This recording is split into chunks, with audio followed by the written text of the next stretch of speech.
By now, you've all heard of Italian Wine Unplugged 2.0, the latest book published by Mama Jumbo Shrimp. It's more than just another wine book. The fully updated second edition was inspired by students of the Wine Italy International Academy and painstakingly reviewed and revised by an expert panel of certified Italian wine ambassadors from across the globe. The book also includes an edition by Professore Attilio Scienza, Italy's leading vine geneticist. The benchmark producers feature is a particularly important aspect of this revised edition. The selection makes it easier for our readers to get their hands on a bottle of wine that truly represents a particular grape or region. To pick up a copy, just head to Amazon.com or visit us at MamaJumboShrimp.com.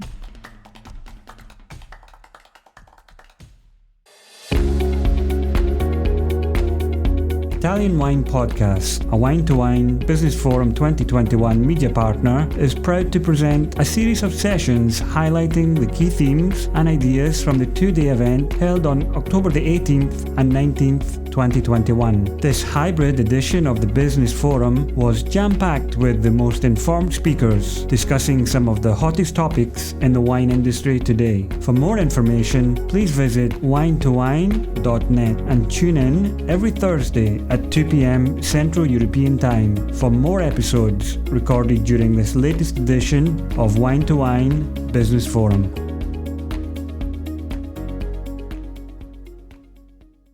Hi, everybody. My name is Adam Teeter, and I am one of the co-founders of VinePair.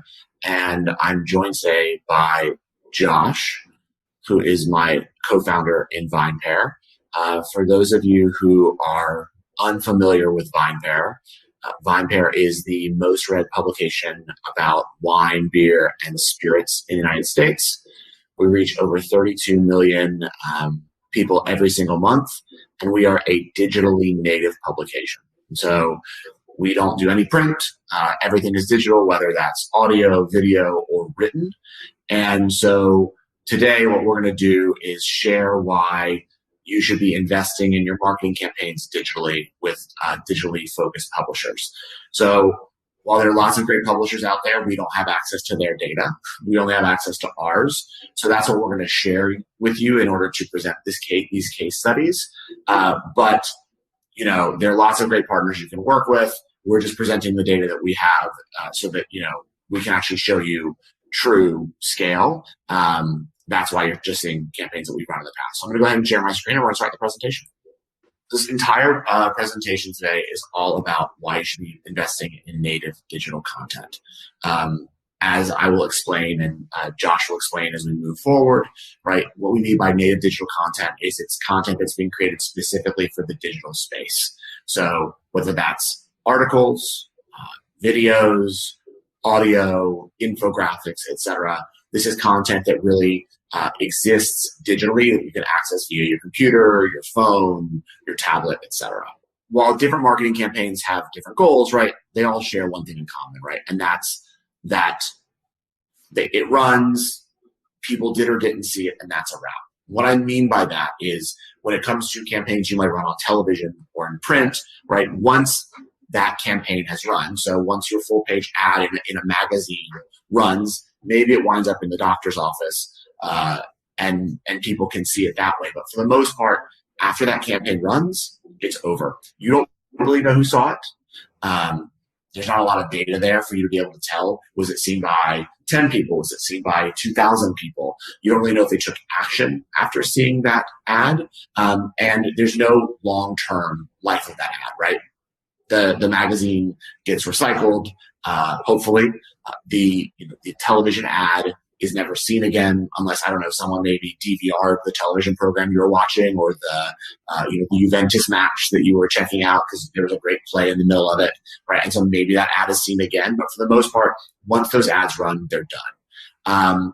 And so as a marketer, right, that's really frustrating because there's no way to really prove with those kinds of ads if the ad really had any real value, right? There's no way to know who saw it. We don't have a lot of data there. We have Nielsen reports when it comes to TV, but we don't really know deep down if the right people saw the ad that we were trying to use to target people to grow our brand, right? In this case, wine brands, right? We don't know, if people were motivated by the ad, et cetera. And that's really frustrating. But digital solves a lot of that. So when we come to native advertising in the form of content marketing, right, we see something different. And that is that although the campaign may have had a defined window, we have a benefit that that campaign actually can live on for a very long time.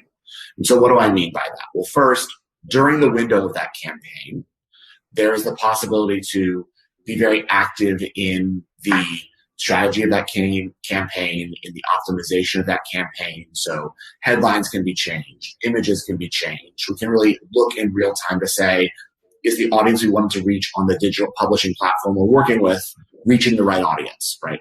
Are our calls to action working? If we're asking people to go to wine.com to buy the wine, is that actually working? If we're asking people to sign up for a newsletter to learn more about our wine in the future, is that actually working? We can see all that in real time, which, again, once a print ad is in print, you can't see that. But then the other really amazing added benefit, which we're going to get into today, is that digital ads live on forever. And so what we mean by that is that, as a digital publisher, most digital publishers do not delete the ads once they've run. Now, I want to be very clear that I'm talking about native content. I'm not talking about display ads. So I'm not talking about the banners you might see at the top and sides of the website when you go to visit that website and read an article. I'm talking about actually an ad that is an article or an ad that is an infographic or a video, etc. And publishers are not in the habit of deleting those articles. So what that means is that basically the ads can live on and continue to deliver a return for you in perpetuity. So as a marketer who's looking to make investments, they're really smart investments, especially if you're working with well-respected publishers. Because if you work with a well-respected publisher, you're able to take advantage of their position in the market and that is respected by Google, social, etc., to continue to see return year after year after year. And we're going to show you this by exploring two case studies.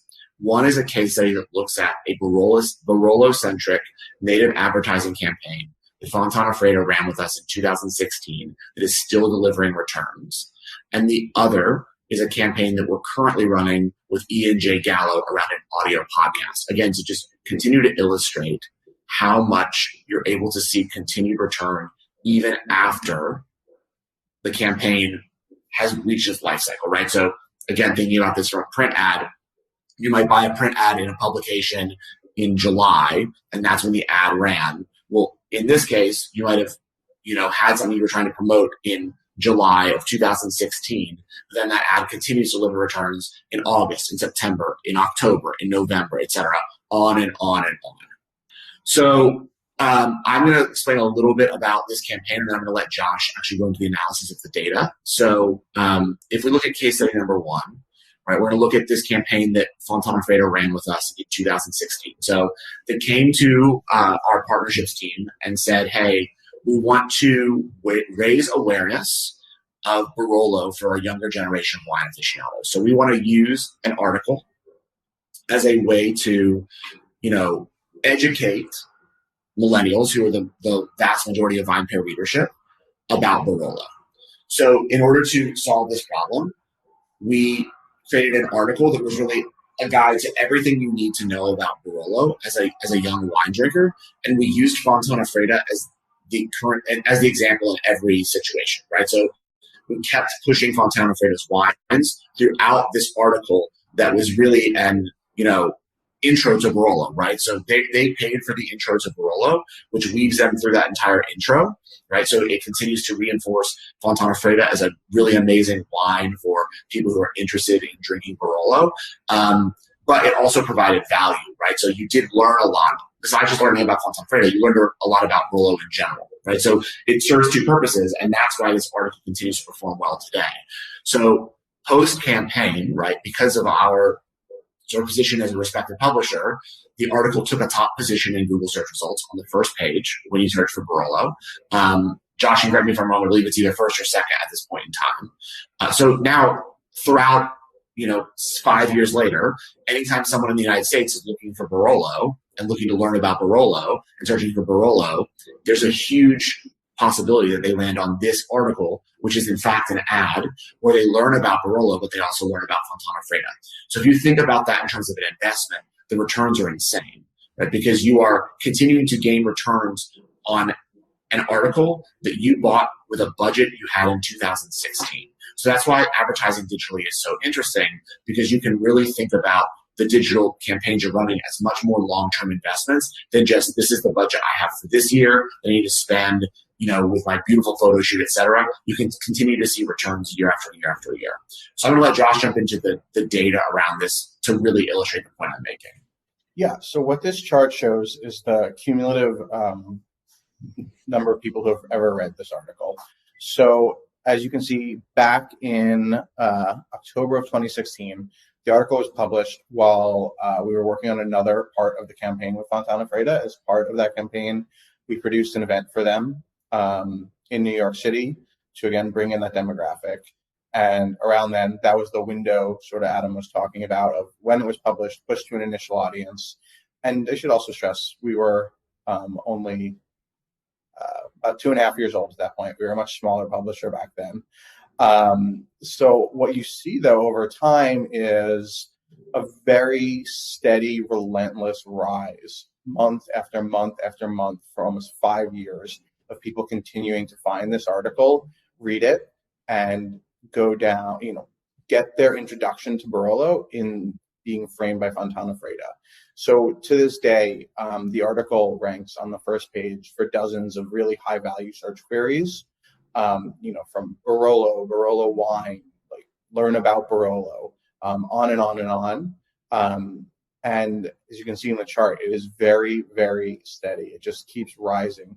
Thousands and thousands of people every month for 5 years have continued to read this article, and as they begin their journey to drinking Barolo, Fontana Freda is who's welcoming them in.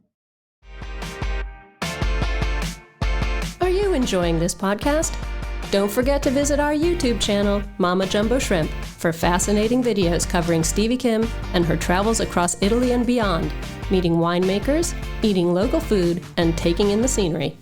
Now back to the show.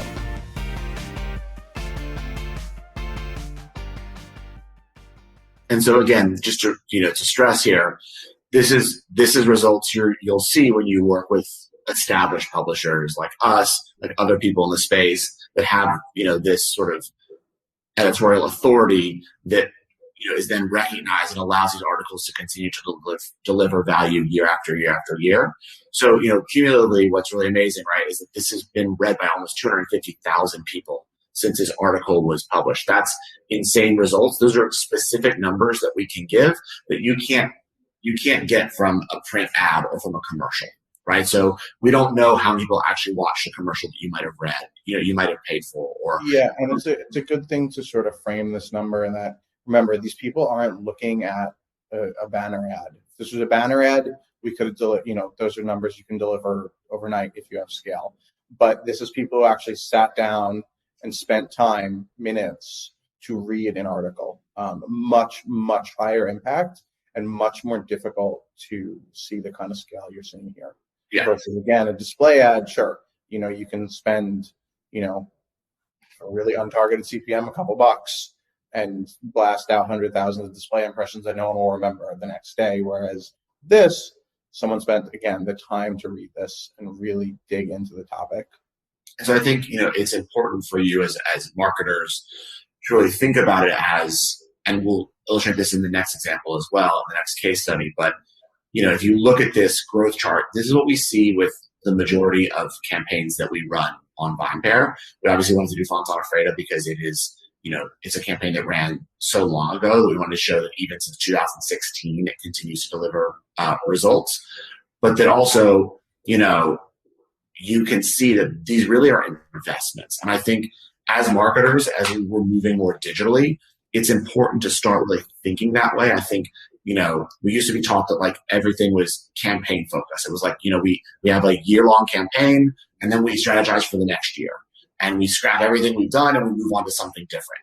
But what digital allows you to do is really make long-term bets and to take positions that are, lucrative for you. So, Fontana Freda welcoming a young generation of wine drinkers into the world of Barolo is really impactful, right? Like there's now 250,000 people in the United States who have read this article deeply and now know the name of this wine. That is incredible results for the amount of money that you would have paid in 2016. So you amortize that across 6 years of the life of, this article being live. And it's like pennies on the dollar compared to what you would spend if you're taking out a print ad that then is, winds up on a doctor's office, reception desk or in the recycling bin. So the second case study we're going to go through, and I'll sort of explain it and then let Josh jump into the data again, is a ongoing sponsorship we have with E&J Gallo. So together with E&J Gallo, we produce a podcast that's now about to be in our third season called Wine101. And the entire purpose of this podcast is to educate American drinkers about wine and help serve Gallo's mission of winning new friends to wine. So since its inception, this has become the most listened to wine education podcast in America. And each season consists of 30 episodes that dive deep into specific subjects, whether that's how to taste wine to everything you need to know about Chianti or, everything you need to know about Barolo, things like that. And each episode is sponsored by Gallo. They have ads at the beginning and end of each episode, and their products are weaved throughout the episode. So if we're talking about, Amarone, then Allegrini, which is a wine that is brought into the United States by Gallo, is discussed as one of the examples during that episode. If we're talking about Napa Cabernet, we also talk about Louis Martini and the winery that they own there in Napa. So it's very seamless. It's very organic, but we're very upfront that this is a co-production between us and Gallo when we released this podcast. And the podcast just continues to do better and better and better each month. And what's amazing about this podcast, which Josh will explain, is that it is a podcast that, again, is evergreen. So the very beginning episodes that aired in the first season are still some of the most listened to out of all the episodes because people discover the podcast and then go back and download everything else, listen to every single episode. So it continues to deliver returns for both us and Gallo month after month after month. Yeah, so this chart, we're going to look at three charts. This one shows the number of monthly listeners. And so this is a bit different than the previous chart. It is not a cumulative chart. It's showing the monthly audience. And you can see it's a fairly straight line of the audience growing month after month after month. The only little dips you see in there is in January 2021. We took a break between the first and second season, but again, showing the power of how much people kept finding the first episodes and starting their journey. The dip was barely perceptible. And then in August, what we did, we took a half-month break, and you can't even see a dip because the podcast kept growing a larger and larger new audience as, again, people kept coming in, starting their journey. And I'm going to quantify that for you in the next slide. Yeah, so I think, what's interesting to see here that's different than the last example we gave, the Fontana Freda example, is Fontana Freda is a one campaign purchase, right? It's like you bought one house, that's it, and then it returns for you over the course of its life. This is like continuing to buy houses in a neighborhood, right? So you're investing every single month in more and more and more content, which delivers a different kind of return that is also very advantageous. Yeah, so we have two charts here. For those of you who are not familiar with the podcast market in the US, it's evolved quite a bit over the past 2 years as Spotify has begun to focus a lot on podcasts. So what we wanted to do is break out the charts illustratively from September of the most listened to episodes on Apple Podcasts and the rest of the world of podcasts, and then Spotify, because the platforms do have different dynamics, and it's something that we have deep insight into as a publisher of podcasts for many, many years. So you'll see in the first chart, three of the top 10 most downloaded episodes outside of Spotify were from the first season. They were episodes number 1, 2, and 3. Spotify, where you have a more algorithmic driven discovery process going on, you can see that those early episodes actually dominate the top 10 as the podcast is accelerating the number of new people it's bringing in on Spotify. It's doing that on the outside of Spotify as well, but on Spotify, the platform dynamics are making it even faster, so that you have 7 of the 10 most listened to episodes, about 18 months after it debuted, are the first 7 episodes. Those people are presumably going to go on, and we've seen this behavior now for months and months and months, to listen to the vast majority of other podcasts in the series, which is closing in now on close to 70 episodes. So, I mean, I think what we wanted to try to drive home here from these examples that we've shown is that, as we're continuing to become more of a digitally native society, it's really important that as marketers, you think more about digitally native content and think about them as lasting investments, right? So while there are lots of ways to spend your marketing dollars, we obviously would encourage you to think about digital content as a way to make deeper investments. So, the core here really is that you want to buy something that appreciates instead of depreciates, right? So the best example I can give is for all of you that own automobiles, right? You know that the second you take that car off the lot, it begins to depreciate in value. That's the same with a print ad or a television commercial, right? Whereas with a digitally native ad, it actually can appreciate in the same way as a house. And it can, deliver returns for you year after year after year, which is why we wanted to show you data that we never really show anyone. Again, it's very important that you just work with a respected publisher. That does not have to be VinePair. That can be lots of other publishers in the United States, but publishers that have authority and respect, and that do understand and are digitally native. So we would say that the best guarantee for your return in working in the United States digitally is working with a publisher who does digital first, right? So a digital first publisher, because they understand, how to create content that then will deliver the kind of results that we're showing today. But I think, it's really important to have in your arsenal when you think about, what you plan to do in the US and how you plan to achieve goals, and not just the US at this point, in all of Europe and most of Asia, right? This is the norm in terms of how you're able to market. But if you think about your marketing budget in this regard, and that the stuff you're doing digitally can be seen more really as deep investments, like building, an extension of your winery, as opposed to one-off spends, I think you'll wind up getting a lot more for your dollar, and it'll make you think a lot differently about your marketing campaigns in the future. That is our presentation. Thank you guys very much. It's been great. Sorry we're not there this year, but we will see everyone hopefully next year. Listen to the Italian Wine Podcast wherever you get your podcasts. We're on SoundCloud, Apple Podcasts, Spotify, Himalaya FM, and more. Don't forget to subscribe and rate the show. If you enjoy listening, please consider donating through ItalianWinePodcast.com. Any amount helps cover equipment, production, and publication costs. Until next time, cin cin.